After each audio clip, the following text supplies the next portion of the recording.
Welcome back to Living Outside the Matrix, the show where we examine important issues, either ignored or misrepresented in the mainstream narrative. I'm your host, Nigel Howitt, and on the show today, it's a great pleasure to welcome Jakob Nordangard from Sweden. Jakob is an academic, a researcher, thinker, and a writer of several excellent books. And he's also a band leader, has a band, Wardenclyffe. He's a musician as well. Jakob, thank you so much for taking the time to join me today, and welcome to the show. Thanks for having me. It's a pleasure.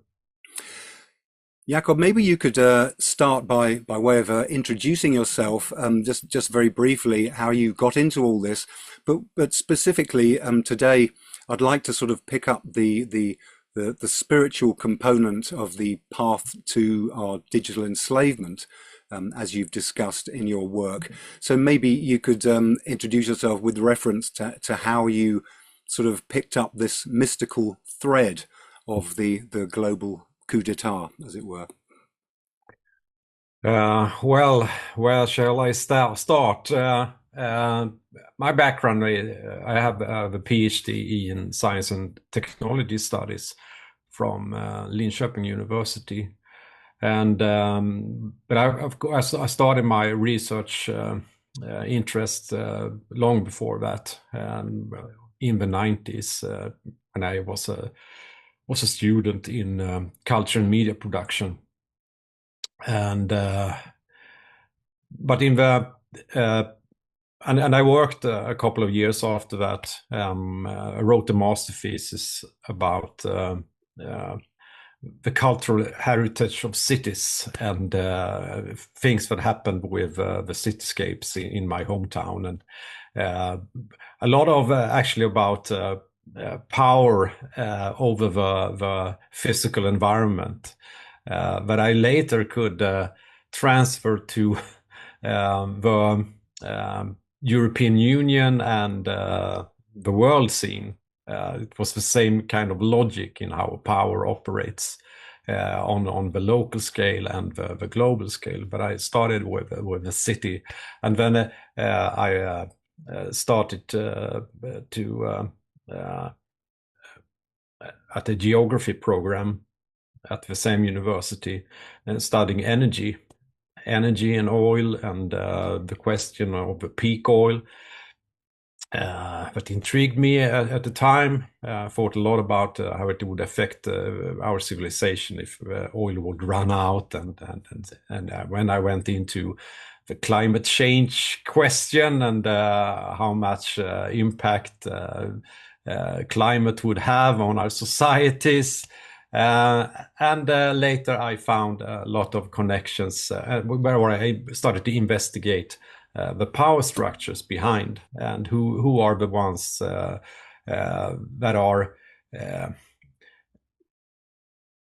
the actors that have been kind of forging a consensus about our opinions, first of how energy works, and also with climate change. And this resulted in a PhD doctoral thesis about European energy policy. And during that work, I found a lot of interesting connections to esoteric ideas. Really? As I was investigating an environmental think tank called the Club of Rome, a very important think tank, especially if you're, as I've studied environmental history. The Club of Rome comes up all the time. They had this report in the 70s called Limits to Growth that talked about impending doom if oil would run out, and also climate change, of course. And during investigations of this very, very important think tank that were very important also in the policy agenda setting in the European Union, that I found out, it became obvious that they were very connected to certain spiritual ideas, and but we had a sister club called Club of Budapest, and upon digging into that organization, I found even more things that connected this to rather esoteric and occult ideas about transforming the world. Kind of alchemical ideas, transforming the world into perfection. And they always talked about the kind of a crisis. We have a lot of crises in the world, but this crisis can be an opportunity to achieve a better world in the end. Yeah, that's interesting, because a lot of listeners would probably have heard of the Club of Rome. But yes, I remember you mentioned in your book The Temple of Solomon, which I've just read. Let's just give a plug to that. Excellent book there. Slightly misleading title in some respects, you could say. It's an excellent story of the bigger picture with respect to this sort of spiritual connection. So the Club of Budapest, as I said, a sister organization, and that was where you discovered the sort of spiritual component, was it? Yes, one of them. And also through another organization called the Aspen Institute of Humanistic Studies in United States, that were kind of connected to the Club of Rome. Those ideas were very present, and also in their at this organization, Aspen Institute, where they were very influential in the setup of the Stockholm Conference on the Environment in 1972. But the literature, it was a lot of referencing to Freemasonic terminology, and a lot of this thinking were everywhere.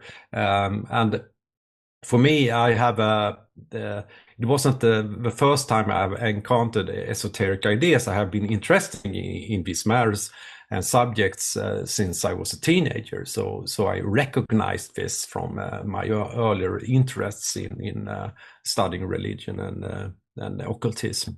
Yeah. Excellent. Yeah, I mean, I share that interest in sort of occult stuff, and I've spent 50 years of my life being a bit of a mystic. I'm not a mystic anymore, but I've very much enjoyed the clarity of your writing in the Temple of Solomon, in presenting this connection of spiritual ideas or mystical ideas. And you go back as far as 1785, I think, with was it Karl von Eckartshausen, and his idea of a council of light, and this sort of intrigued me, because if I just sort of zoom out a moment, just backtrack, it's fairly obvious that some people have been controlling others, all through history. We've only got to consider the slave trade as an obvious example. So it seems to me that it's a very good starting point for a thinking person to sort of assume that some kind of control has been in operation ever since. And it's interesting that point with Karl von Eckartshausen. I hope I'm pronouncing that correctly. Yeah. But you pick up the idea there, his Council of Light. I can't remember what the book it was he wrote, but this strikes me as an interesting idea for any group of people seeking to form an empire, or an extension of the Anglo US empire, you could say, but to create a global domination. It would be excellent to have some kind of spiritual component. Was that your thinking when you discovered this? Yes, it became obvious. Already when I was writing my doctoral thesis, all these findings, I did it in the years between 2008 and 2012, and I wrote this, but it wasn't until later that I expanded on this and wrote the Temple of Solomon book. But it has been there all the time, and it's a very clever and smart way of steering events and people. Also with mysticism and all the secret societies and all this thinking. And I'm actually right at the moment I've been as I'm a band leader, we have been working on a song about the order of the Solar Temple. You know, this Swiss, French, Canadian organization, this order that ended in suicides and murders in the 90s. But it was very interesting to look into their thinking and ideologies, and how they had picked up all these things with Bailey and the Great Invocation and the Ascended Masters, and the thinking that we have is guiding forces that are helping us, and some people can get in contact with these, and they are they become the grandmasters, Right. and they can steer everybody else that they invite into their organizations, and with promises of if you go into the organization, you will know the secrets of Yeah, the yeah. world, and you are elected into this because you are special and everything, Mhm. and So it's a very eventually. good, sorry, it's a very good way of selling an idea, isn't it? So it's because you mentioned, you talk about the Lucis Trust and its Yeah. excuse me, its advisory capacity with the UN and its close links with the UN, which I found intriguing. And everything is dressed up to look very beneficial for everyone, isn't it? Which, as a researcher and a thinker, for me, that alarm bells ring when everything is, as you pointed out, people egos are flattered and so forth, and this idea of secrecy and being in on the secret and in the club is all quite appealing, isn't it? Can you? Can you sort of pick up the story, or rather trace back? You mentioned Bailey there. Can you sort of pick up the thread around the Lucis Trust, or maybe a little before that, and illustrate the influences of where some of these uh, spiritual, mystical ideas come from, going back to Carl von Eckharthausen? Well, I think a good start is Madame Blavatsky and the Theosophical Society. Okay, yeah. Yeah, Madame Blavatsky was a Russian mystic uh, who wrote a couple of books, Isis Unveiled and The Secret Doctrine, and she became a phenomenon in the late 19th century. And in 1875, she found the Theosophical Society, and she had this idea of uh, a brotherhood, but were the secret rulers, which she has picked up from, among others, Eckartshausen, and her. She had a grandfather who was a Freemason. He said he had met people like Saint Germain and these occult esoteric heroes for this audience, and she has picked up a lot of, and she wrote these important books that kind of triggered the philosophical movement, and the idea was centered around these masters, the masters of wisdom, and but she eventually passed away. She got a lot of followers, and she had a successor. It was Annie Besant, and also Leadbeater. So they formed a version of this more kind of neo-theosophy, and Annie Besant was leader from in the beginning of uh, 20th century, and one of their followers were a British woman called Alice Bailey, who married with American citizen Foster Bailey, and they were involved with the magazine of Theosophical Society in the United States in California. And Alice Bailey, she proclaimed that she had come in contact with one of the masters, because Blavatsky, she said that she had these masters that kind of inspired her, gave her information and so on. Master Kotomi, one of them, and Bailey, she said that one of these masters, Master Jval Kul, the secretary of the hierarchy, had started to contact her in a telepathically way or something like that, asked her to write down his teachings, because it was like the things that Blavatsky had written, it was new things that had to come up in the light, and Jval Kul revealed a plan for her for the future development of mankind, and she started to publish this in the Theosophical Society's magazine. But the leader at that time, Annie Besant, she didn't like the competition, so she was kicked out together with her husband. They formed their own organization called the Lucis Trust in New York, and started to publish books, 24 books, dictated. Most of them were claimed to be dictated by this Master Jval Kul. Claimed to be, yeah.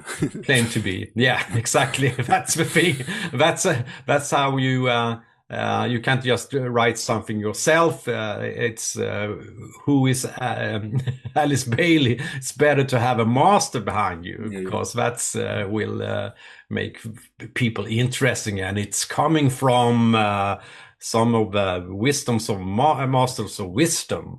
Very impressive. Must be true. Yeah, exactly. So the Lucis Trust, how did they manage to get involved with the UN, or was there stuff going on behind the scenes that maybe you can share with us? What was the connection? Well, very early on, I mean, they are founded like in 1922.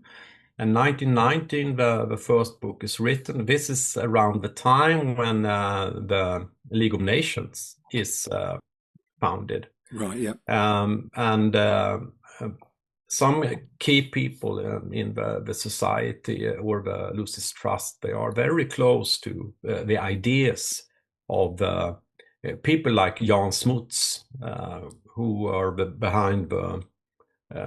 he wrote the first draft of the League of Nations, is that right? I think yeah, exactly. And also involved in the United Nations. But the thing with when you read Bailey or Jval Kul, it's a book called Externalization of a Hierarchy. There, it's like we are the masters were kind of behind the founding of United Nations, that is claimed by these forces. So it's essentially sort of ascribing a set of really potentially credible credentials, isn't it, for this claim to unite the nations, or the League of Nations as it first was, and then of course the United Nations.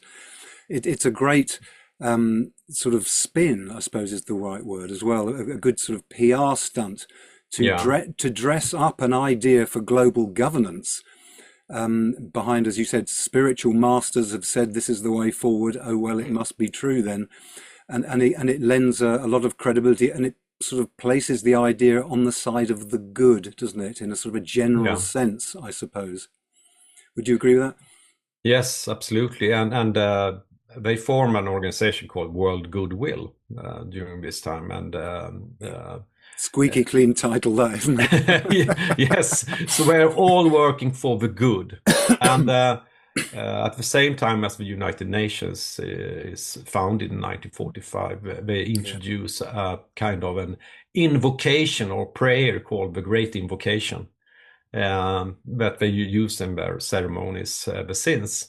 And it's very, very connected to the idea of United Nations Yeah. already from the beginning. I mean, I haven't read your book, Rockefeller Controlling the Game. Is that the correct title? Stop me if Yeah. I'm wrong. Um, do you see that the Rockefellers and some of these other influential families who, with the big tax-free foundations and, their fingerprints are all over many components of this plan for globalization involved with the Round Table Group? Yeah. Do you think that these kinds of families were obviously behind the scenes, attempting to, or all the while attempting to try to construct the very best gloss and cover story for their plan to extend empire globally? Is that the way that you saw it as you were researching it, and do you see it that way now? Yes, absolutely. It's have become more and more obvious, Yeah. and because in the Rockefeller book, I I saw a lot of these connections to religion and spirituality. Um, for an example, with Pierre Teilhard de Chardin, who is uh, very revered in the same circles. And if you go into the New Age philosophy, one of the key people is Alice Bailey, and the other is Pierre Teilhard de Chardin. And it's the same thinking with that the human family goes into, it's like a divine plan to form this world government in the end, Yeah. the unity of everything, the interconnectedness of everything. So, so they supported these a lot of these New Age figures that had Alice Bailey and Pierre Teilhard de Chardin as kind of role models. Mm. And So you can follow also the Rockefeller money has gone into also the right. ecumenical movement and religious movements. Every movement that talks about we have to unite the Yes. world and the peoples of the world. So this is one of the so naturally they have been involved, and Lucis Trust also had their first office at Broadway in New York, very close to actually Standard Oil's headquarters and Right. Wall Street, and they have Yeah. been very close to big money all the time. Right. Yeah, it's a bit of a giveaway, isn't it? Yeah, And I mean, also this idea that we're all one.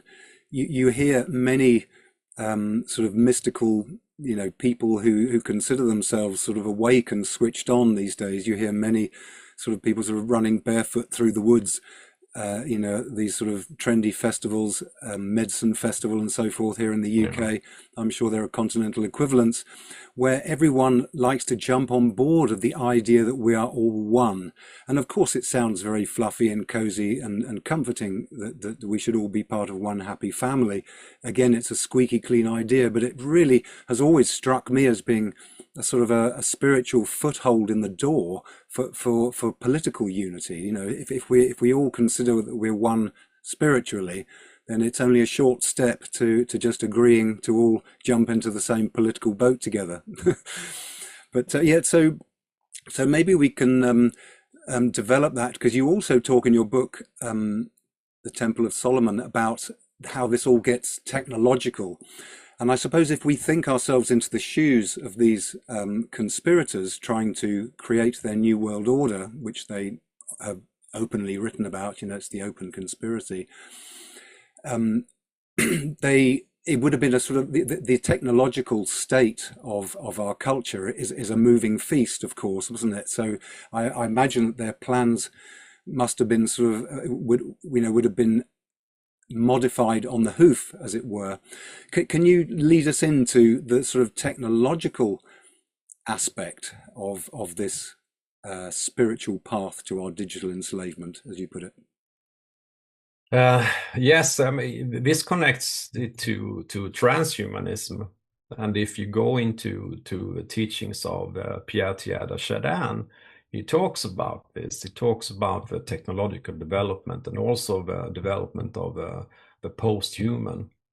And also we have it in occult thinking with and alchemy and transformation and the perfection of man. All these things goes hand in hand with these technological enhancements of man, the technological perfection. So it's in some, if you read Bailey, you won't find it's not that she don't talk, or Joel Kuhl don't talk about technology in that way. But if you go into the successors of Bailey and who have been inspired by these teachings, you start to find, for example, I mentioned one called Jose Argüelles, who was very important in New Age circles in the 1980s. With he was his idea was to gather people for the harmonic convergence in 1987, a very, very important New Age event. And if you go into what he proposed and his teaching, it's very technological in the end. Really? So you can find this, and also and when you go into Lucis Trust, as I said, Bailey don't talk about it in her books, but if you go into Lucis Trust and what they support, that's very interesting to see that they from the beginning they started to support the United Nations and have been very involved in their affairs, but also with World Economic Forum. And World Economic Forum, especially since I think it's 2011, they because in the 1945, the Lucis Trust and Joel Kuhl said it was important to support these global summits. Summits that were talking about how to the betterment of the planet or man or whatever. So we have to give our spiritual energy and our light to these meetings, and they started to support United Nations. But then in 2011, the World Economic Forum became very, very focused together with United Nations. But and the thing with World Economic Forum at the time, it was just before they introduced the Fourth Industrial Revolution, or Klaus Schwab, the former chairman, came up with this term. He popularized it in 2016. And they were giving their lighted support to this. I mean, the Fourth Industrial Revolution is a very, very techno-utopian plan, fusing technological and biological systems, and talking about altering the human being and with neurotechnologies and so on. So, and it's not like the people in Lucis Trust said, "Oh no, this is a bad idea." It's no, we have to give it our support, and so that it develops in the right way, so that we can in the end get the right human relations and create this paradise on earth, or bringing heaven to earth. So what about technocracy? Because was technocracy invented, or was that term coined? Was that around about the 1930s? And do you see any connections between? I mean, it kind of came and went, didn't it? Way back then, technocracy. From what I know of it, from reading that chap's whose name I can't remember at the moment. Patrick Wood. Patrick Wood, thank you. Yeah. I gather that the sort of technocracy movement sort of it emerged, but then it seemed to sort of go underground. Was it absorbed within various other organizations or think tanks at the time, do you think? Yeah, absolutely. So it's kind of an experiment in the beginning. and they were in the basement to Columbia University, and developing these ideas. And but at that time, the technology wasn't there No, of course. to construct this kind of society that they had envisioned. Yeah. But you can follow this thinking into the big think tanks and the big foundations, like for example the Rockefeller Foundation, because they were very, very connected to the Columbia University. So you can see that it's not like okay, some people just get into the basement of the Columbia University. They have to have some support. Yeah. Connections.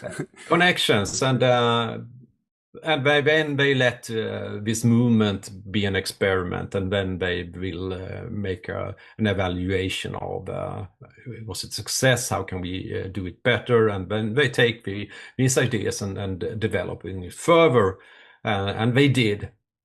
So I followed this in the Rockefeller book, especially about the Rockefeller Brothers Fund, the Rockefeller Foundation, and what's called the Special Studies Project during the 50s, where they discussed the future society that they had. They actually talked about their mission was to shape a new world order in all its dimensions in the end of the 50s. Yeah. And then you can follow these through the 60s, and the founding of the Club of Rome in 1968, and Spigner-Brzezinski, the book Between Two Ages in 1970, and formation of the Trilateral Commission.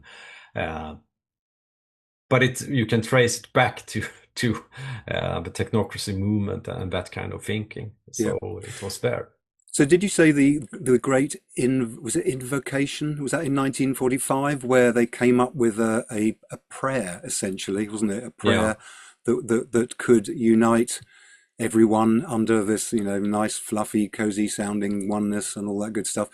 Was there a deliberate plan, or is there any evidence that there was an overt plan to construct a world religion at the time? Was that on the cards? Was that in any writings and so forth? Yes, very much so. Okay. I think it has been in the working since, and they actually write about in one of her books that the plan for this came about in like 1900. Yeah. And then you can follow it from her earliest books and to the externalization of a hierarchy, how they discuss, especially externalization of a hierarchy, the formation of this new world religion, and how Christ will reappear in this time and lead the hierarchy. Did you come across in all your research any evidence hinting at, shall we say, the decline or the deliberate undermining of the Christian form of mysticism? Because obviously, if they're to create a one world religion, that will require sort of phasing out at least the three main monotheistic religions. So when I contemplate the idea of there being a global religion up their sleeves, as it were, my immediate thought is, gosh, there'll be a lot of resistance to that. And have you uncovered in your research any hint at how that may be dealt with? Well, the thing is, they have more or less taken over the religions. They have infiltrated it. They have transformed it, and it's just to watch what's happened with, for example, the Swedish state church, and it's it's very, very political. I mean, obviously, excuse me interrupting you. Obviously, the Israel dimension, and the sort of fierce threat of being anti-Semitic and all that, and the axis of the US with Israel Do you see any potential play there? Because if I can just take a brief tangent, and we'll come back to the spiritual point in a moment, it seems to me that in the plan for the global New World Order, America is the thorn in the side of the plan, ideologically speaking, because although it's not a free nation anymore, it once was born as the first free nation in theory. Of course, women didn't have the vote, and there were still slaves and all that. But in principle, in 1776, the USA was born as a free nation, and ideologically, its roots are opposed to, let's say, China, which is the ideological model for the global state, you could say. So given that, do you think that there may be some plan, or have you uncovered in your research any evidence to suggest or hint at some kind of involvement with the US and the US-Israeli axis in some kind of conflict, or in some kind of ruse, plan, or scam to isolate and increasingly sideline the United States? Or do you think it'll just come about through economic collapse or economics controlled demolition, you could say? Well, I think we will see the controlled demolition. That's the thesis that I have had, and also with Donald Trump and of course with Israel and everything, because this is how they have operated all the time with this dichotomies. These two sides, and thesis and antithesis. Exactly. So that's so when they are ready, they will take down United States. Because at the same time as there have been a resistance in the United States, that's also the big country to actually steer things in the world, and or the influence over China and building up China as an important power in the world. I mean, it comes from Brzezinski, Kissinger, and David Rockefeller in the beginning. So it's very interesting. It's very interesting to note, and Brzezinski, I think, was involved in this, wasn't it? The sort of the creation of China to become the global factory for manufacturing things was very much sort of created by the Americans, wasn't it? Very much assisted, or by the powers behind America, you could say. In the late 70s, China suddenly became or it didn't suddenly become, it emerged as, it was coaxed into being the world's factory, which of course it has been for some decades, and coincidentally being the ideological role model as well. All very interesting. But unless you wanted to comment on that, I was going to bring it back to the mystical thread. Yes. Just wanted to comment that. One thing that I wrote about in the Rockefeller book is that David Rockefeller was very involved in this, together with his people, Brzezinski and Kissinger, and he also wrote an article in New York Times, and he praised the Chinese experiment with under the chairmanship of Mao, and said it had been very successful and very good, everything. and Unbelievable. What happened after that is that David Rockefeller and he invited a lot of Chinese leaders to United States, and they had this with business, of course, and the Bank of China, they set up an account in the Chase Manhattan Bank, which was run by David Rockefeller. So he was kind of a response, and an interesting thing. David Rockefeller was responsible for the account of Bank of China and the United Nations. So wow. Gosh, the tentacles get involved everywhere, don't they? Yeah. So going back to the mystical component, we spoke about technocracy, and you mentioned the idea, or the doctrine, hinting at us all becoming better people. Of course, we're all going to evolve, and we're all going to become one, and we're going to become better versions or a new humanity with transhumanism. Can you sort of expand on that a little bit? And I mean, how does that relate to things like the singularity? And I think you mentioned in one of your books was it Nick Bostrom and his idea of a singleton? Can you pick up that thread towards the again, this technological component to the plan for enslavement? Well, if you take the occult esoteric aspect of it, you come into again with Teilhard de Chardin, Pierre Teilhard de Chardin, and he talks about the omega point. Okay, the omega point, yeah. Yeah, and that's kind of a similar thing to the singularity. And the technological singularity. Yeah. And so, I mean, just for any listeners who might not be familiar with the singularity, perhaps you could shed some light from your side as well. But from my perspective, a singularity is supposed to be some sort of point where computers, AI, technology suddenly becomes more intelligent than the collective intelligence of human beings, if you like. And all of a sudden, there's a sort of a runaway situation that we can't predict or control. Is that a fair analysis, or can you add anything? I think absolutely. Yeah. That's about it. Yeah. And that ties in and relates back to Pierre de Chardin. Yeah. Pierre de Chardin, yes, and his theory of the omega point. That's a kind of the same thing.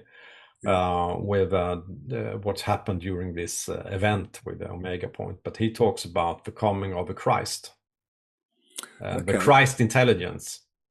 Okay, so slightly. So you can see it connects to his ideas, and it's coming. If you go into Bostrom and all these techno people, it's like they claim to be not religious, but they are. I think it's a very much religious thing for them, and I was actually at a kind of a meeting with humanists in Sweden. They had invited these philosophers, and I think it was Nick Bostrom, Nick Boström, as we say in Swedish. But it was the kind of it was like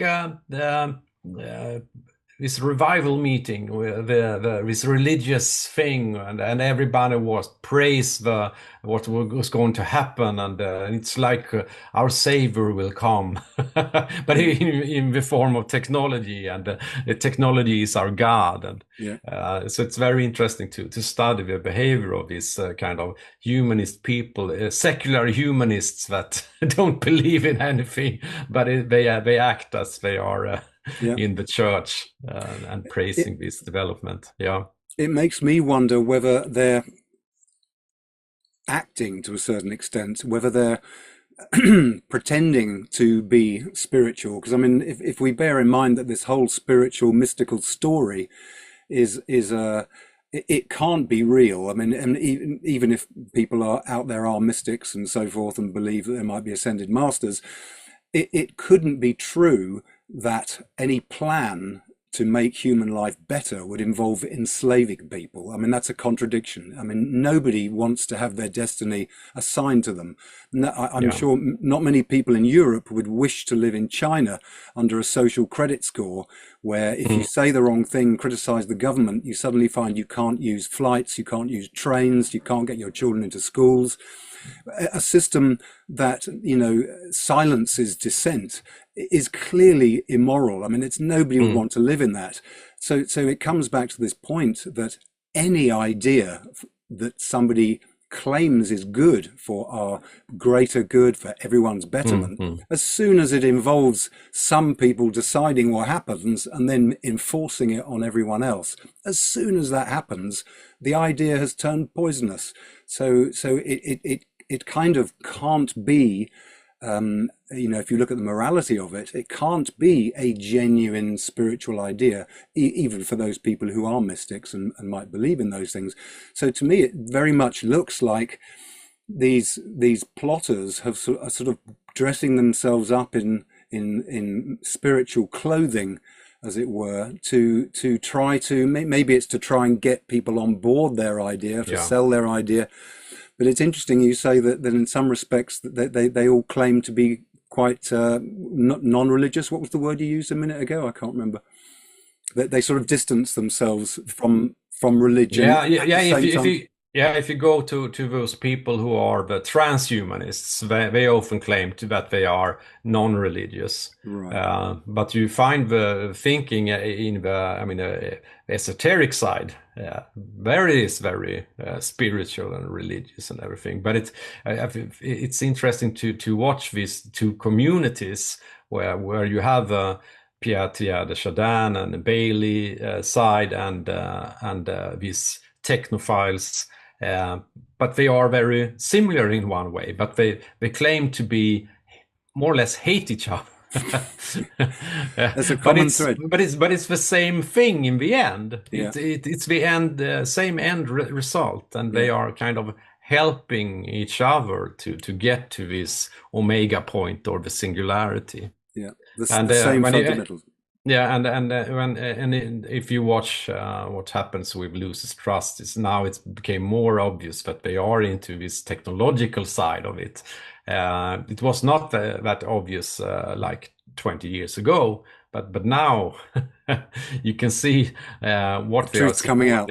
Yeah, it's coming out. Yes. Well, their true colors are being revealed, you could say. And who's the masters? Yeah. Well, clearly, I mean, to me, with my suspicious hat on, my researcher's hat on, the masters are clearly the people who wish to end up at the top seat, at the top of the pyramid of some global system of control.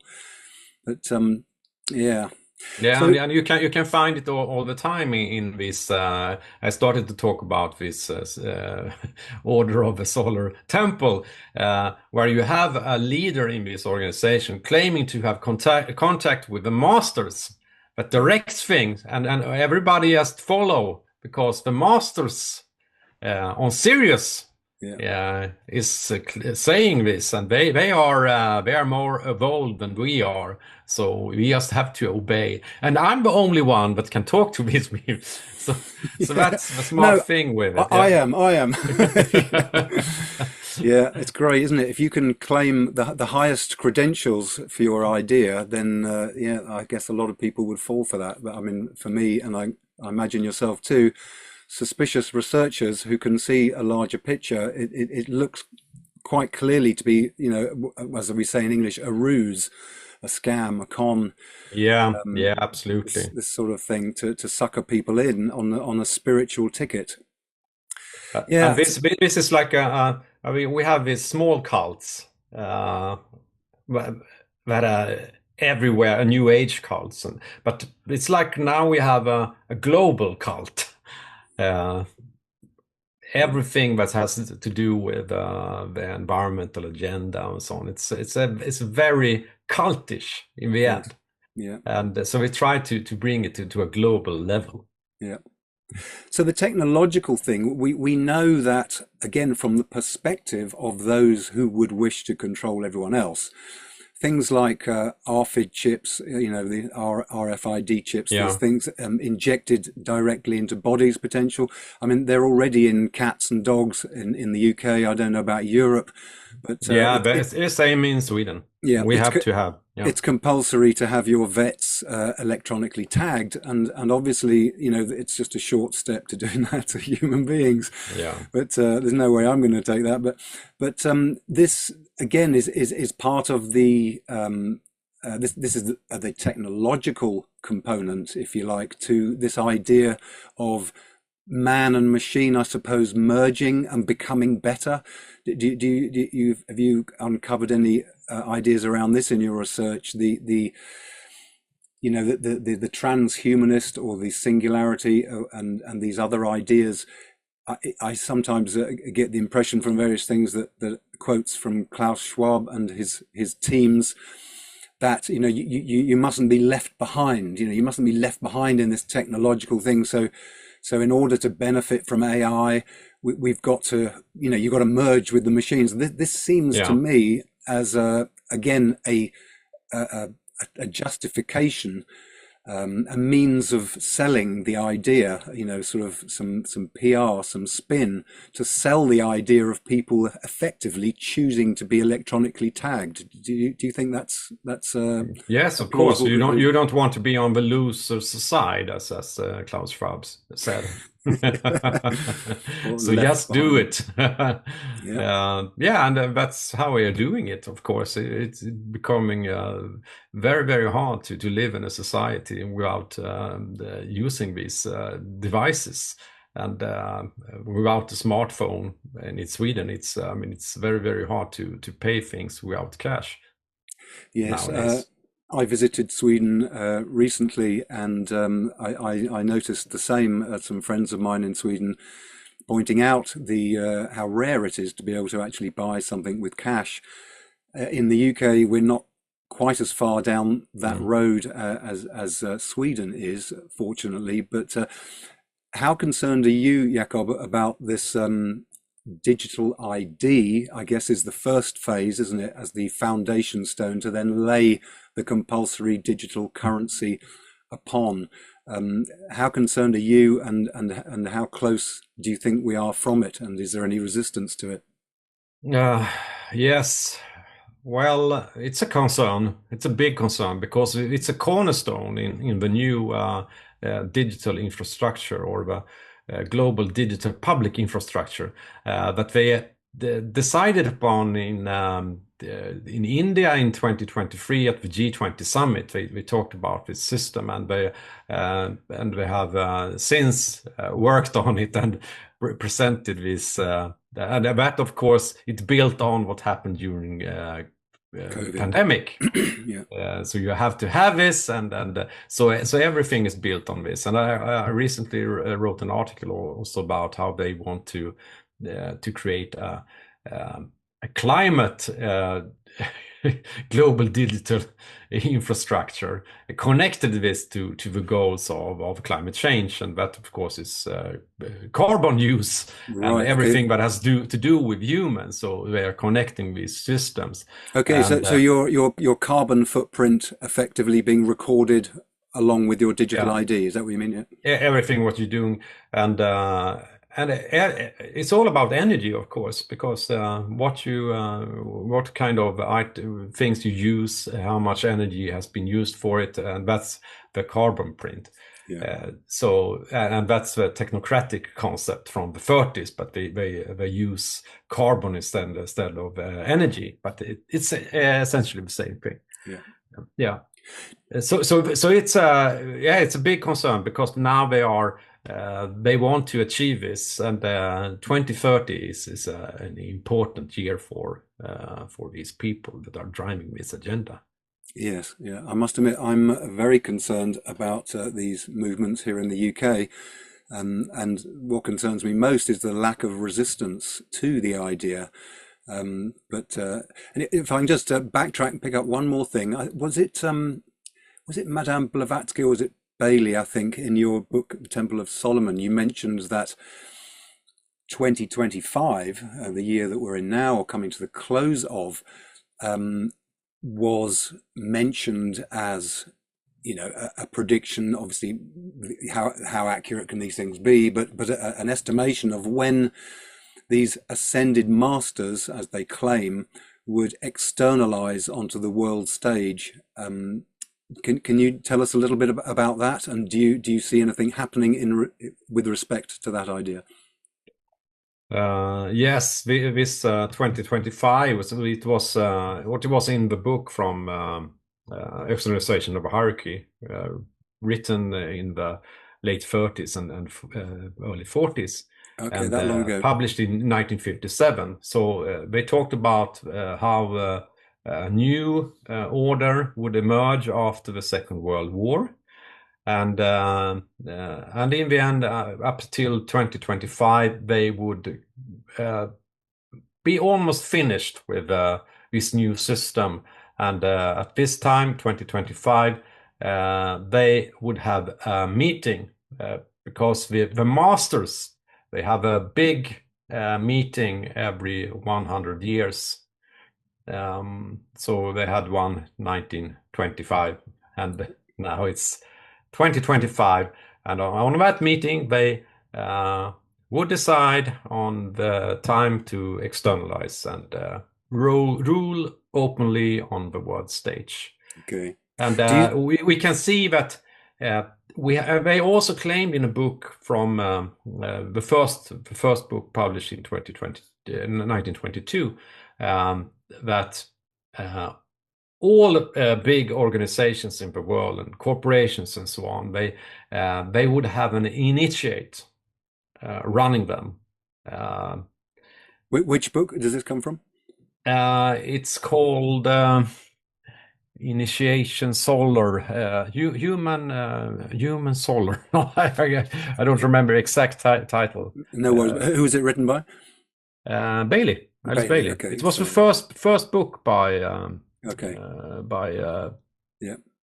It's easy to make predictions when you're writing the plan, isn't it? It's easy to if you're yes, if you write these things, you have to be very, very involved in setting the agenda of the world, and also a plan for with the United Nations, because the United Nations has been in the center of this, and and we can see that we have had leaders coming up through. I mean, the last 20 years, it's a lot of people that has gone through the World Economic Forum leaders programs, for example. So and you find them, and we have, for example, I wrote an article about Mark Carney, and in Canada. Yeah, inside. It was very interesting because he asked Justin Trudeau. He stepped down from the position of prime minister, and suddenly Mark Carney, he knocked on the door, and he was there some weeks before Trudeau would have to leave. And where did he came from? Mark Carney's career is from the banking world. He had been the governor of Bank of Canada, Bank of England, and also at the BIS, Bank of International Settlements. He's been in the Trilateral Commission and the World Economic Forum at the board of the trustees.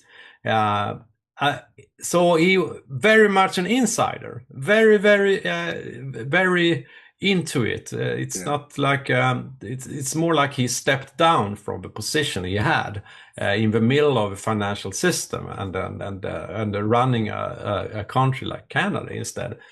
So it's like, okay, is externalization of a masters or what? That's the question. Yeah. So do you think realistically, excuse me, do you think that realistically the externalization of these masters, that this emerging, whether or not, obviously the ruse, the claim, the spin is there going to be ascended masters or whatever that is, but I think most people with their sensible heads on probably realize it's just human beings assuming the reins of power.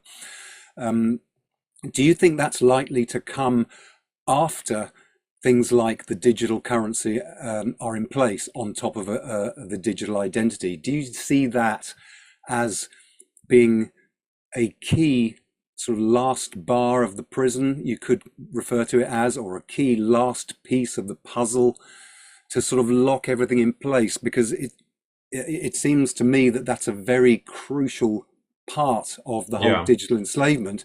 And it also seems like it's a bridge that once we cross, it's going to be almost impossible to get back from. It's a sort of you could describe it as a point of no return. Yes, it is. Do you think this externalization will come after that then? Yes, probably around maybe 2030 as earliest. Yeah. So now they have decided, they have seen how far are we gone with this work on constructing this infrastructure we need, and when it is in place, we can just take their positions in the systems and say that, okay, we have been running this all the time. Now you just can deal with it. Yeah. And you can't do anything about it. Yeah, Yeah, that is a rather scary yeah, thought. it is. So, with that scary thought in mind, Yeah. do you perceive or sense or see that many people really fully grasp the extent of the control? Because it seems to me that a lot of people don't, and many people sort of scratch their heads at the idea of global control, thinking, why would anybody want to do that? Without really understanding the advantages of an empire that's global. People the people I've come into contact with in my everyday life, and researchers and so forth, there doesn't seem to be a very good understanding of just how far we've come down the road, and just how developed this plan is already, sort of behind the scenes. And I don't think people really understand that the global nature of empire, there've always been empires, the Chinese, or the Ottoman Empire, the Roman Empire, the British Empire. Empire has been a very desirable thing to, the psychopaths throughout history that want to control everybody and take their stuff. But I don't think many people get the seriousness of the global empire, because there's no way to go from, there's no exit, Yeah. there's nowhere Mm. else to go to escape it. But also, very significantly, I think there's no other example of something else. So it's very easy for people to just acclimatize and think, well, this is just the way it is, because there isn't another system over there. We've had East West and so forth. We've had that paradigm going on, but there's no other place that where freedom might break out, and there could be the example of or the inspiration of a good idea somewhere else. So I see that this global threat is very serious from that nature. But coming back to my original question, sorry if I'm a bit Mm. long-winded here, Yeah. but do you see many people have a clear understanding of the nature of this global problem? No, very few. Um, but sometimes the thing is, when you, as I am a researcher about things, writing books about it, of course I meet people that understand these things. Yeah. In one way, it might be that I'm in kind of my own bubble. An Just informed talking to bubble. people understand.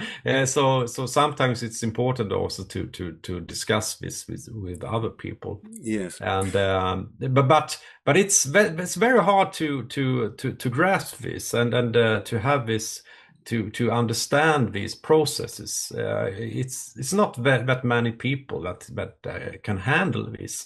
No. And they are, and also what we have been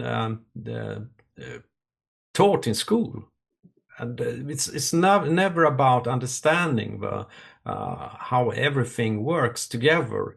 No. We talk about all this about interconnectedness and then the global society and so on, but people haven't learned how. Nobody has taught them how power operates in the world for real, No. and how the monopolies have worked, and they, for a long time, it's better with the internet, and that's maybe why we have to regulate it, because we have been able to discuss with other people from other parts of the world, and just, okay, so you have also been experiencing the same things at the same time. Yeah. I thought it was just in Yeah. my country. Yeah. Um, Yeah. So that's so helped us to so join so the dots. so I Yeah. think it's a growing awareness. There has been since, I mean, the internet has been that thing with, on one hand, it has been in a way for the controllers to build this grid, to get everyone into the digital space, the digital realm, in order to control them. But they have to give us something to we won't use this network if we won't get something out of it. So Yeah. so in that way, it has, in the same time, been a great way of spreading information, and Yeah. finding like-minded people that understand it, because if you're isolated, just thinking this on your own, you can become a bit crazy after a time. So Absolutely. it's a good thing. It is a good thing, isn't it? I mean, the internet has Yeah. helped enormously. I mean, the knowledge I've gleaned of the world situation is entirely attributable to the internet, and without it, without the technological context in which I'm living, I couldn't have assembled the knowledge I have, and I'm sure the same is for you and others as well. Yeah. So it's a bit of a double-edged sword, isn't it? Because at the same time, time is very, very short, and it looks that the final prison bars are almost in place. So on that note, I don't want to take up too much of your time here, Jakob, but how optimistic or pessimistic are you? What's your view of the coming decade, or the, you know, the rest of our lives, you know, putting it into that time frame context? Well, I'm actually optimistic on the future, kind of, but in the near perspective, it could be hard times. But I think when you build empires, an empire, if you go to every empire that has been, they go to a peak. Now we have the empire, and when they start to defend it, and that's the same time it's starting to decline. But So the global empire won't need to be defended in the same way, will it? It'll have well, threats from inside. it will be cracks Yeah, in on the it, and inside. it's and this system, it's not perfect. It's they have given them it's an aura of the masters are behind this. It's like the gods or something. They are no gods. Yeah.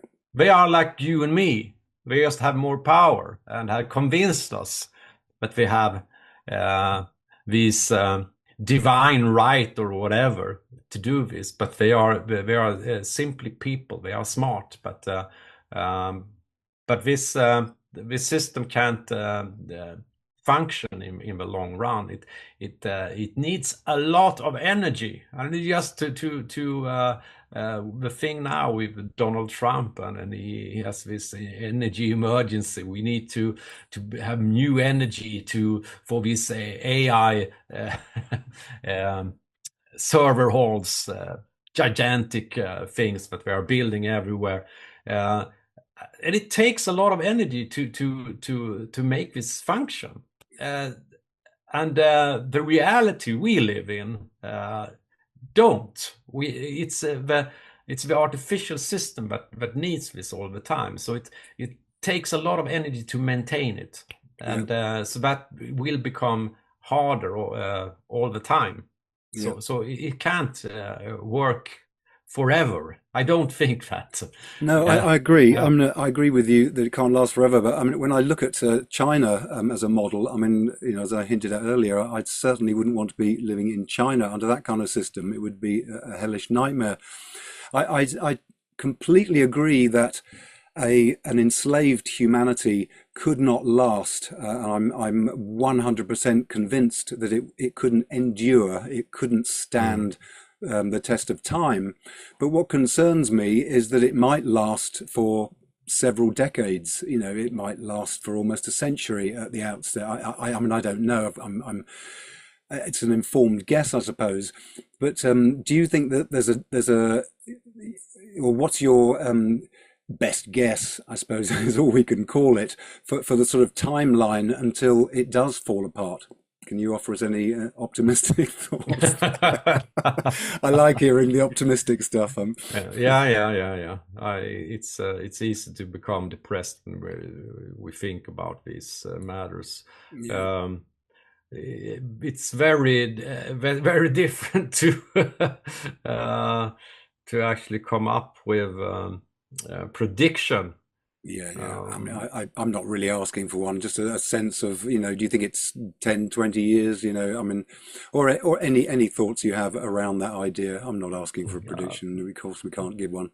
I give it 10 years, maybe. Okay. Yeah. Well, that would be great. It would be great if it all fell apart that soon. Yeah, but I think we have to also have some optimism and work for it as well. We can just Absolutely. sit and wait. We have to spread awareness about these things and to talk to people, Absolutely. talk to the neighbors, and not preaching doom, but actually talking about the consequences of technology on a more personal level. Yes, absolutely. I do think that one of the most powerful things we can all do, I've said before on this podcast, and I'll repeat it, is to have conversations with people, and not necessarily as an aggressive truth teller, trying to tell people what's going on, but maybe to try and encourage people to question and by maybe asking questions, open questions, and getting people to engage. It is difficult. It's very difficult in this current context. But as you say, Jakob, I'm fully behind you. We have to maintain a certain optimism. Otherwise, we'd all just go and slash our wrists now and give up. I mean, that would be silly. Yeah, So we shall fight until we can't anymore.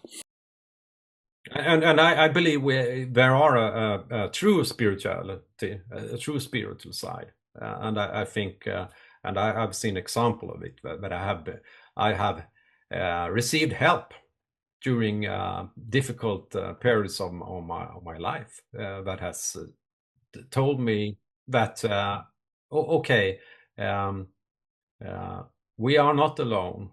We are not. I'm not an atheist. I think there are magical things in the world, and I think the world is fantastic and everything. So and I think if we doing the right things, we will receive help. Okay, I am an atheist. I'm not convinced that mysticism is a thing. I think one of the dangerous things about mysticism is that it's an acceptance of ideas that essentially cannot be rationally justified. And my contribution to the debate is I'm writing a book on epistemology, on thinking skills, essentially, called The Truth Seeker's Guide, to help people fathom out what's real. And essentially, mysticism contradicts all of the basic principles of gathering knowledge, based on the acceptance of an objective reality and the use of logic and reason in weighing evidence. This is how we build our picture of what's going on in the world. So that's my perspective. I wouldn't want to enforce it on anyone else, but that's my view. And so whilst I look for optimism as well, I do think that in the long run these things can't stand. But I'm personally not persuaded that there's any help coming from anywhere. I think we have to do it. Yeah, of course we have to do. We can't sit and wait for anything. But it's like if we are doing the right things, we start to meeting people that actually are a help for us in actually overthrow these things in the end. And that's what. And I'm for. It's my personal experiences. That was what I count. Right. Not some kind of new age fluffy things. So it's things that happened to me that convinced me. Okay, we can't explain everything in the world. There's lots we don't know. That's a very, very important thing. Yeah. So I'm a more agnostic in my perspective. I don't have an answer. So some things I can't answer because I'm not God.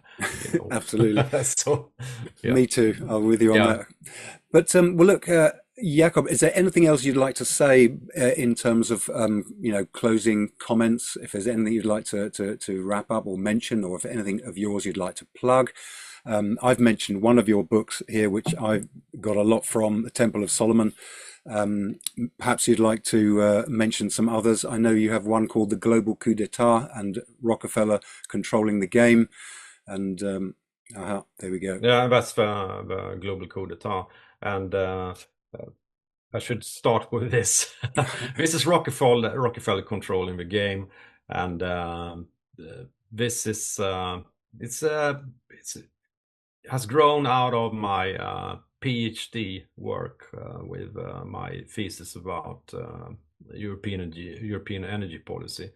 I found out that the Rockefeller Foundation and Rockefeller philanthropists have been involved in a lot of things with the environmental movement and climate change narrative and everything. So I did a very, very extensive research about this and how they have been involved in a lot of other things as well. And it took me also into the spiritual, quasi-spiritual side of things. Yeah. A lot about energy and climate in this. And the global coup d'etat is about what happened during the pandemic and before. And because when I had written the Rockefeller book, published in 2019, in April, it came in English in December 2019, and just a couple of months later, we had the declaration of an emergency. Yeah. And I quickly wrote this book. I wrote a lot of blog posts and put it together in a book about this because after I've written about the big international philanthropists, it was not hard to find how they had worked with the pandemic as well. Yes. So, and I also have another book coming out called The Digital World Brain. It was published in 2022 and it's in Swedish. Now it comes in English and German, and that's about the United Nations agenda, our common agenda, or the building of the digital world brain. Yeah. Fantastic. Excellent. And you have a website which has all your blogs and stuff on it. Perhaps you could share that with us and I can put it on the screen as well. Yes, I have jacobnordangard.se. You can find links to my books and my Substack and some interviews and so on. Wonderful. Well, thank you so much, Jakob. I've certainly been impressed with your writing and your research in that it gives, or you seem to be able to give and imbue a very much clarity to the bigger picture. Which is very, very useful. So I'd recommend those books to any of you out there interested in improving your understanding of the bigger picture. Thank you so much then, Jakob. It's been a great pleasure hearing your wisdom and your insights from your wonderful research. And thank you so much for listening, everybody, and indeed for watching on YouTube. Don't forget to check out the website, lawfulrebel.com. There's loads more on there and tips on thinking skills and indeed segments of my forthcoming book. But thank you so much for listening, and do tune in again next time for another episode of Living Outside the Matrix. Be the change you want to see. Be the change you want to see.